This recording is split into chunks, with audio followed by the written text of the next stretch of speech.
It's Brian Preston, the money guy. So then the question is, all right, why do we, so if there are these hurdles, right? If there is the inflation hurdle or there's cost of living hurdle, why do we even focus on $1 million? Like, why is that something that we continue to come back to? Why is that something that a lot of the deliverables on the website are built off of? Yeah, well, I mean, you said it in the opening. It's very motivating. I think $1 million is the first step before you go to infinity and beyond. Yep. I mean, let's face it. The quickest way to get $10 million is you got to get to $1 million first. And I can tell you, and look, we have a point on this, is because we push all the time 88 times over. What we're talking about is $1 invested by a 20-year-old has the potential by the time that person is 65 years of age, if it was invested, to be worth $88. That's right. Pretty exciting stuff. But you guys, you look at that and you go, yeah, but what can you buy with $88? Well, we're not stopping there, but we do have a point on what is $1 at 40. Yep. So essentially, if you think about this, why is $1 million still cool? Why is $1 million still powerful?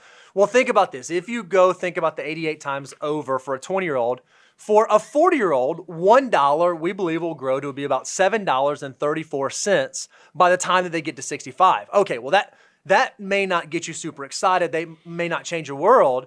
But if you think about a 40-year-old that has $1,000, well, that turns into $7,340. Or a 40-year-old that has $100,000, that turns into $734,018. So here's the pause point. I want you guys to notice that what we're going to be talking about here is critical mass. I mean, we're training you for financial independence. When you're training for a marathon, the first day you go out, on day one, do you run 26 miles? No, absolutely not. Your body couldn't even handle it. Yeah, I mean, it's one of these things, and I want to just highlight $1 into $7. That's cool. That's a carnival trick. Yep.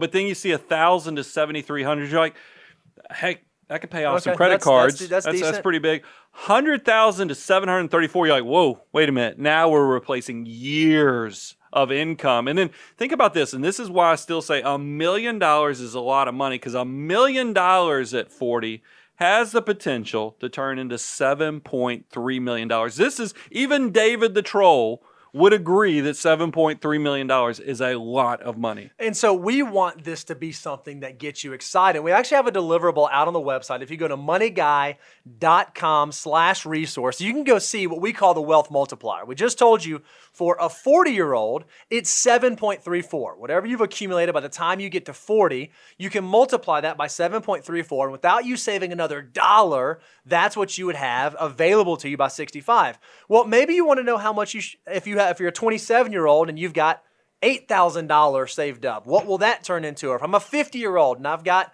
$1.2 million, what will that turn into? If you've not had a chance to go look at our wealth multiplier slide, go to moneyguy.com/resources, print this out, put it on your bathroom mirror, and let this be the thing that motivates you every single day, thinking about just how powerful every dollar in your army of dollar bills is.